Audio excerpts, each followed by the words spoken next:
وبه تمحى أدران الذنوب والخطايا.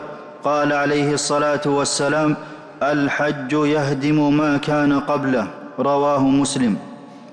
وهو طهرة للحاج من الذنوب إن سلم من جميع المعاصي والوطء والتعريض به.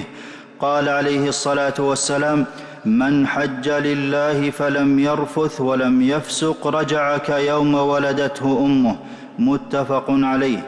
قال شيخ الإسلام رحمه الله: المحو يكون للصغائر تارة ويكون للكبائر تارة باعتبار الموازنة، والنوع الواحد من العمل قد يفعله الإنسان على وجه يكمل فيه إخلاصه وعبادته لله فيغفر الله له به كبائر.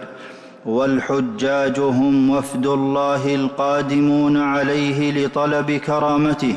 قال عليه الصلاة والسلام: وفد الله ثلاثة: الغازي والحاج والمعتمر، رواه النسائي.